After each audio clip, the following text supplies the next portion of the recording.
Today on Sorare Coaching, we're going to be looking at a low budget gallery, trying to help give a decent strategy to try and compete with those massive stacks. We are looking at Malky Minster Valky and his gallery. He's got 1,000 common cards, 88 limited cards, and 2 rare cards. If you want me to review your gallery, leave a comment with a bit of description, what you're aiming to do, if you've got any budget to improve, or if you're trying to cut down. So immediately, I'm loving, playing common. If you're new to the game, it's just going to make you get better at the game, and also you can get small chances for winning sort of market credits and things like that. So that's good. I'm going to go straight to rare because immediately I was like, okay, this guy's probably wasting some sort of, money somewhere, because I had a quick look at the rewards and the in-season rewards weren't fantastic. So when you're not competing at limited, moving up to rare doesn't really make sense. And I thought what this could be when I saw 2 rare players, but looking at it now, clearly it is not that, because we've got 1 MLS player, 1 Scottish League player, and they were bought 21 days ago.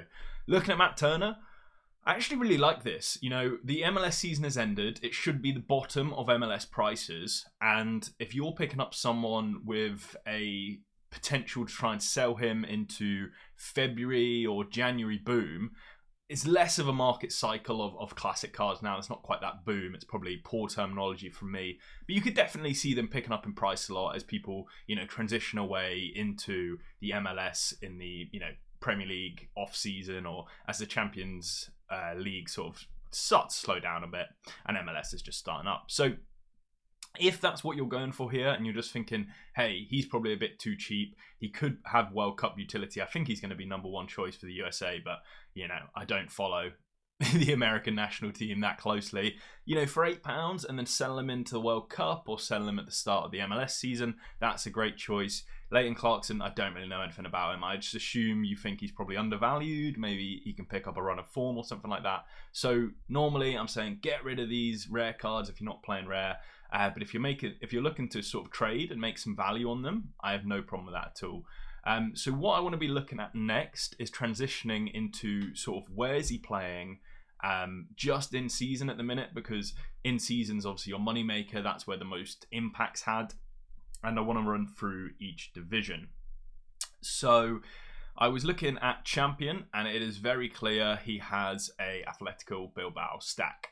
And overall, as a budget team, this is a team I know a little bit about and I really, really love. Unai Simon, fantastic in goal. They're very sort of strong defensively, typically Bilbao. And you have people like Nico Williams just being an outstanding player.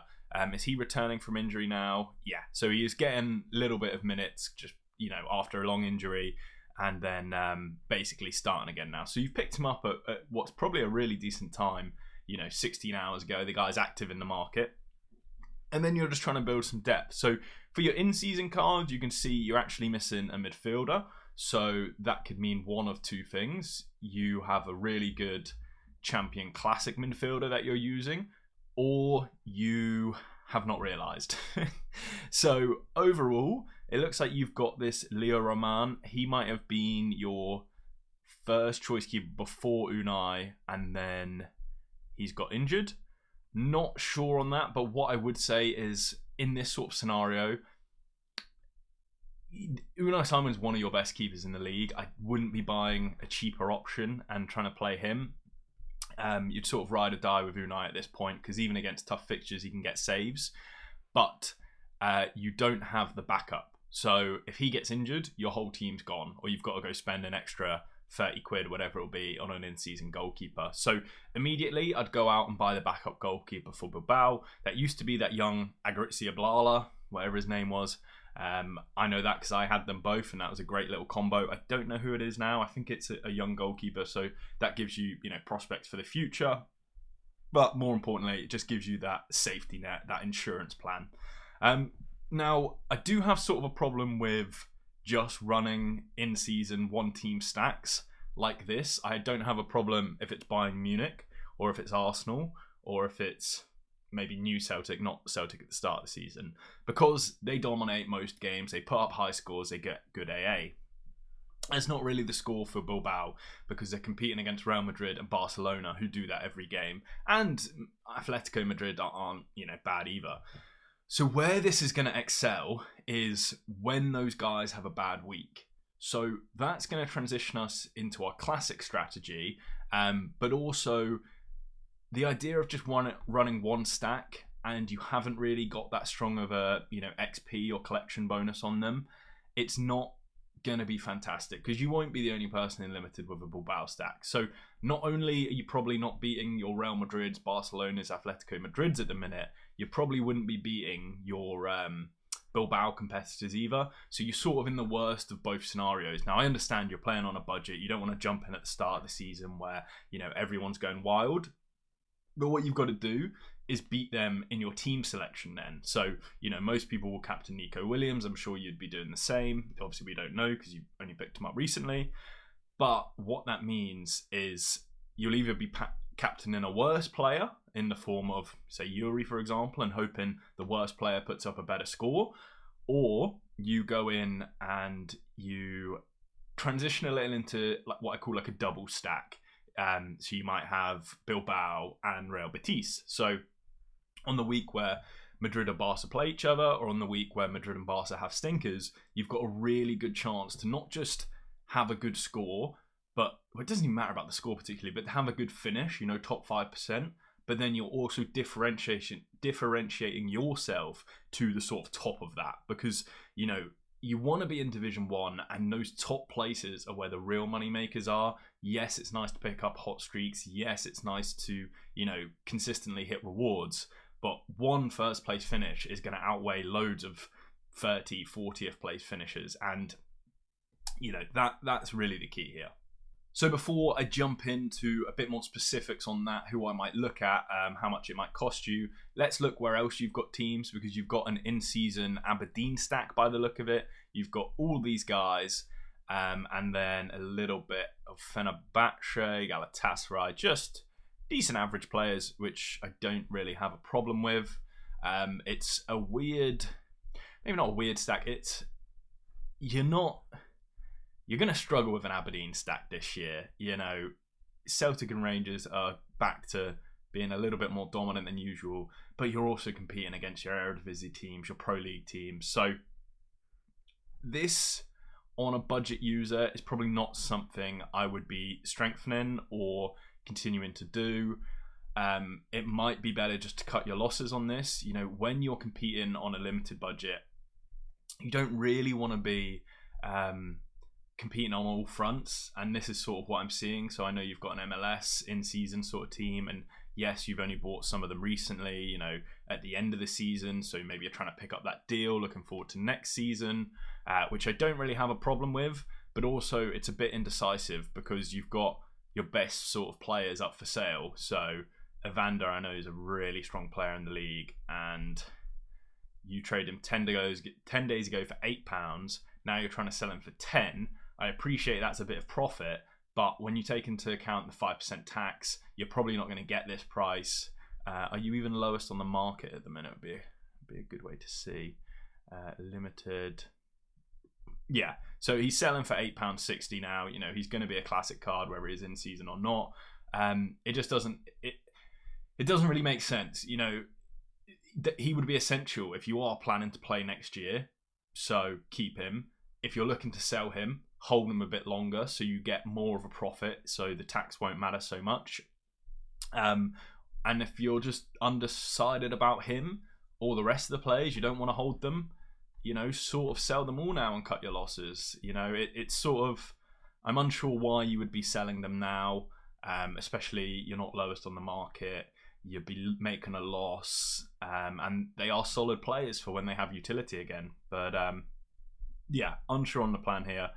You've got a couple of Berkeys, so maybe you're just trying to get rid of the excess. But yeah, it's sort of a strategy plan, but also you've got to understand what you enjoy. So do you want to play all season round and have less strength in one of them because, or both of them, sorry, because, the same budget split across two teams, or the same budget split across one, the one team's going to be stronger, but it's only going to play for half the year. But if you want to play for the full year, that's up to you. I'm a, one league, one European season sort of man, and just maximize the strength there. I would prefer that. So, you've got 88 cards, and you've not really got the budget for those sort of teams, if that makes sense. So let's just say we're focusing on champion for now, because I think you've got the best base. MLS is at the end of the season. Your challenger cards are decent. I saw is it Otamendi? Let me just check that. But yeah, at the bottom you've got some really strong players: Torreira, Otamendi, Dorglis, Skriniar. These are good, but yeah, if you're running, you're really hoping your stack does well, I guess, because that's where you're getting your XP bonuses and things like that. Like, a lot of these cards are really low XP and, collection bonus and things like that. So you might be good at scouting, you might have found some good deals, but if you're not able to slot them into the right lineup, it's not really going to make sense. So, I would either be just cutting these down, just getting rid of, some good players to free up budget, and just focusing on champion, or you can focus on champion and MLS. So, yeah, maybe just nuke the challenger cards. I know you've got some good ones, and I know you've got an Aberdeen stack and everything else, but it's probably not the right time for them. What I would do is, you're probably not making the most utility out of your vault. There's very few cards vaulted here. This is just challenger, but I looked before. I think if you either sell your goalkeepers and things like that have a say in sort of being able to sell them, but in terms of everyone else, I think you should probably be vaulting them just to get you some extra vault collection. Because if you're at 1%, I don't even know if you're at 1% yet with those sort of cards. You're missing out, because those early sort of vaults are really easy to lock up and get a bonus on your cash. So when you do win, you are eking out even bigger margins. It's a great way to, use up some of your cards, because you've got the whole Aberdeen stack basically unvaulted. There's a couple in there which are really low scorers. So yes, you might get utility for them, but you're getting utility where they're going to kill your lineups rather than help them. So definitely, even if you don't sell them, just get a couple more people put in that vault. And yeah, it looks like there are some good classic cards here. So you've got Ramos, but my suggestion would be focusing on La Liga, because you have that decent sort of stack already. So these are all your players, right? So immediately we're needing a midfielder. Do you just have no midfielders? Let's see, you got one. Yeah, Unai Gomez, 30p, average of 33, doesn't play. So immediately, let's get a really good midfielder. I would be saying you need a classic card, because you get one free classic card in the in-season competition, and it doesn't really look like you're taking advantage of that. And you probably don't want it to be Bilbao. You want to start building into a second collection. So the problem with your just one Bilbao team is that they're going to get good and bad scores because they all correlate. So when they correlate, that means you're going to correlate upwards or downwards. They're probably not strong enough to continue to correlate upwards into Division 1 and stay there. So you're going to catch yourself in Division 2 or Division 3. So even when you put up a good score, you're not able to maximize sort of your value. So let's take a quick look at La Liga. We're going to jump into the midfielders. And if I'm able to do this, I've never tried it, I don't think you can, is get rid of Real Madrid. Can I select everyone? I basically want to select everyone that isn't Real Madrid or Barcelona. It's just not really going to work. I'll just ignore the Barca players and Madrid. Because, like I said, you excel, you get your biggest returns when they don't. I think I'm probably going to be in rare as well. So if I can change the price to limited. I don't think it matters. We'll just use the rare price. So immediately, midfielder Marcos Llorente. I did not understand he was having such a good season. When you're looking at scores, just see filter by the last 40. That's going to give you a good base of over the long term. How well do they do? and then assess their L15 based on how it's gone on. So let me give you an example of Marcus Llorente. 55, last 5, last 15, and you can sort of see, yeah, he's that steady Eddie player where he's always putting up a 50 to 60 score, and he'll accelerate a bit if he gets a goal or assist. And it's not likely, but it does happen. And then I'm also looking at how often is he hitting that 90, 100? How captain capable is he? You know, how confident are you leaving the armband on him? And it's difficult. So I really like the look of Giovanni Lo Celso here. You know, when he gets an assist, putting up 99s, 88s, 87s. These peaks are slightly higher, even though the long-term average is less. I'd be interested to see his difference in price between them. Let's take a quick look in rare. So 109 versus 97, so pretty close in terms of value. But yeah, on this selection, you know, we've got to skip over all the Madrid and Barca players to have the best chance. And you can see Llorente is a decent pickup. Giovanni Lo Celso I slightly prefer. For Bass, I've never heard of, but he's coming in at a cheap option.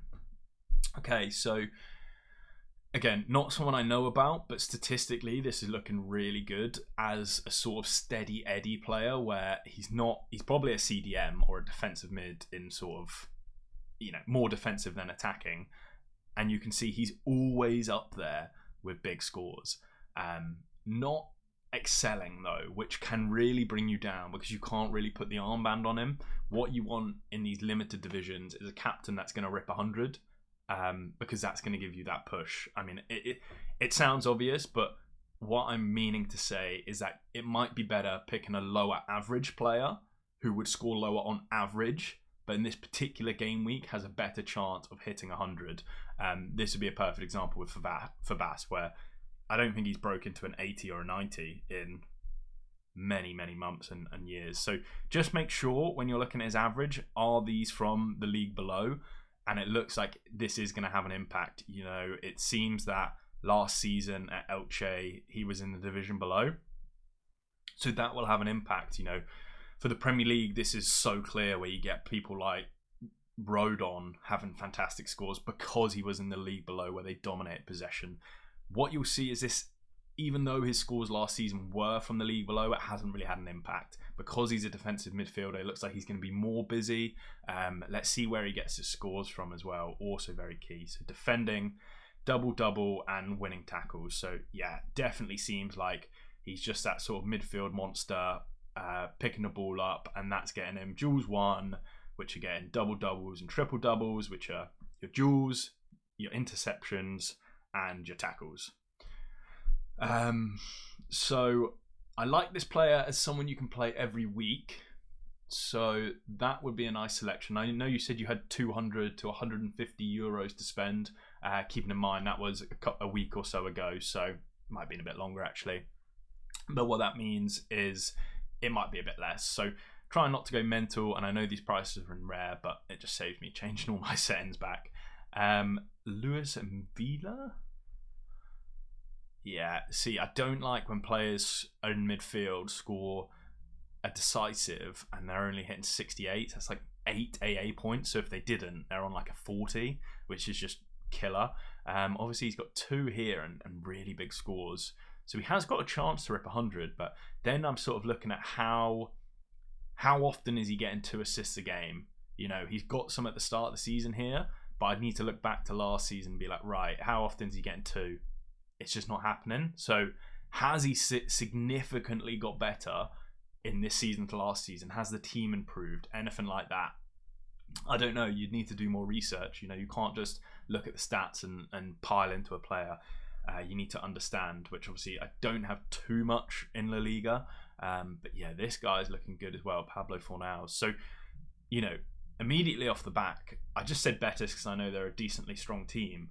But it is looking like if you can pick up Fornals and Giovanni Lo Celso, That's really going to help you maintain in the higher divisions because you're not reliant on one team. They're high average players, and when they get assists, they push yourself up. So that's a good start. Anthony, is he going to be your star player?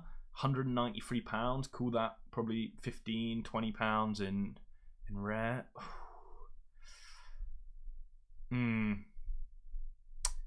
He's obviously been fantastic since he went to Betis from United. I don't like 3 decisives and 91, but it doesn't happen all the time. Like you can see, he's got 1 last season and 100. It's not awful. He's in the averages of Gula and Yamal's territory, so he could be your star. I know this is where you've got to start looking at your lineup. So your goalkeeper is going to be Unai Simon. You're probably going to need to defensively pair him every week or most weeks with Aymeric Laporte. And then your midfielders, you can grab someone like Giovanni Lo Celso. And then up front, you're going to be playing Nico Williams. But would you then pair Nico Williams with Anthony? You know, Nico Williams is one of your best players. I just think this could be your best chance. Right. So now imagine this team lineup. What the best way you're going to win La Liga from your position is a defensive stack. So let's take Bilbao. They're always really strong at the back. So you're going to have Unai and one of the defenders. From there, I want 2 Betis players. So I want Anthony and Giovanni Lo Celso. Then I want a third player or a third team.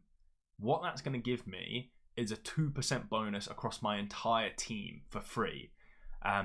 Basically, if you only stack a maximum of 2 players, then you get that bonus.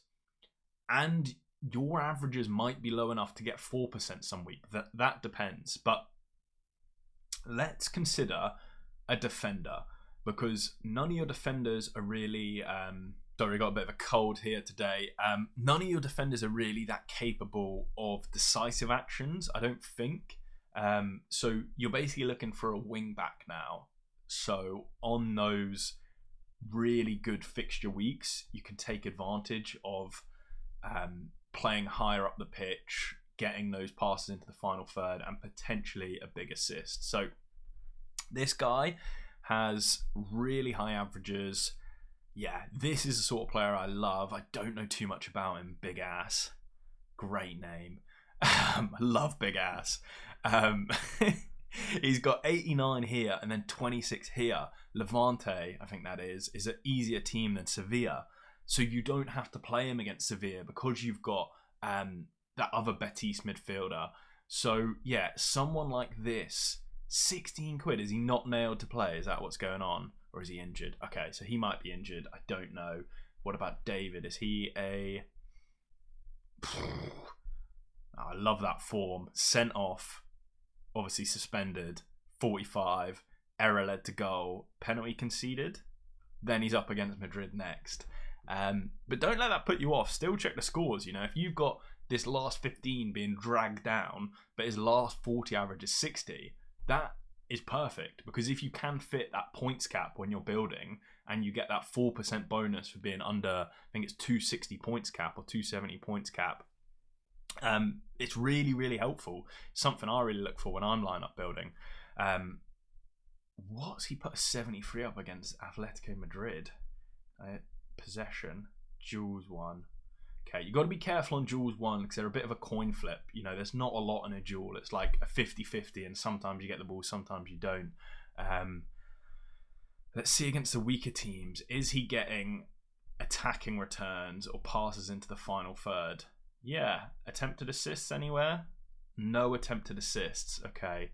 This is what I'd be looking for. Something else I really like, which I don't know if any of you do at home, is set pieces taken. So you can filter on your defenders that take set pieces. So Gabriel Souza here, he's playing for Sevilla. 84 when you get to decisive against, in a loss, an 84 and a 2-1 loss is really strong. Obviously you got an assist. Now how many attacking returns is he getting? 1 attempted assist. let's see, in other games against weaker opposition, they won 1-0, passing, attempted assist 4. Yeah. So these are the sort of things that I look out for as just sort of key indicators. How are you building your team? Defensively, you want a strong goalkeeper in Unai Simon. He's good at keeping clean sheets. Defender-wise, you do want solid enough scores, but you also want an option for a boom or bust player, a player that takes set pieces, makes attempted assists, passes into the final third. And Gabriel Sousa, from just the stats here, I don't know if he's nailed, I don't know what else, but he's taken some of the most set pieces in the league for defenders, and he's only 50 quid, so that could be 5 or 4 quid. We'll give it a quick check into the limited division. Classic, £1 in season, somewhere between 10 and 5, on sale at 7. So exactly the sort of player I love. Some weeks you're going to be playing Eric Laporte if Sousa's up against Barca, Madrid, Bilbao, any decent team in the league. Then Laporte, for that sort of steady Eddie, he's going to put up decent scores against most people, or like an average of 50 plus. Midfielders, you're going to need your Lo Celsos, and the problem is you don't want Lo Celso and that other midfielder we liked, because you don't want both midfielders from the same teams. Although if you are going to have 2 midfielders from the same teams, it's not the worst position to have them from. Set pieces, you can look at Lucas Miller here. But yeah, he might be on set pieces, but he was the one we didn't really like before, because even when he gets them, he wasn't really excelling. I do love Ardagula. I just want to see his scores. Guy's a joke, but we're not paying 338 for him. We don't have to be on set pieces here, because a midfielder's pretty consistent with their scores, because it's duels 1, it's tackles 1. So Marcus Llorente was a good example. So maybe a Llorente and a Lo Celso, rather than going Lo Celso and Pablo Fornals, so you get those fixture selections. And then we're on to the forward line. So forward line is a bit more obvious. Who scores goals, gets assists, who takes on players is key. Set pieces are less key, but let's still take a look. Rashi we're not looking at. You've already got this Alex guy, but he's really low average. Beware of him. Obviously Alvarez could be a huge star, but yeah, I'm not too bothered about. Well, to be fair, AA from a winger can be really strong, because you just get your Mal ripping 20 points every week. If you start on 35, that's going to put you to 55 before you've done anything. That's why he's so good. So if you can get a cheap version of him, like your Anthony. Yeah. Okay, I don't really like to select, who you should go out and buy, but overall, I'd probably be getting rid of my challenger cards to free up budget. From there, you can keep the MLS, either keep them or sell them all. Don't sell some and buy some and keep the others, unless you're doing a swap. Maybe you want to swap a Vanda for Messi. I don't know who's good in the MLS at the minute. If you're doing that, fine, but try and do a trade deal so you're not caught in the market. But overall, let's push the budget to La Liga. Plenty of games left. Madrid and Barca will be focusing on the Champions League at times, so you'll get opportunities even when they're not playing each other. And then you're coming up against, who do I want? Who do I need?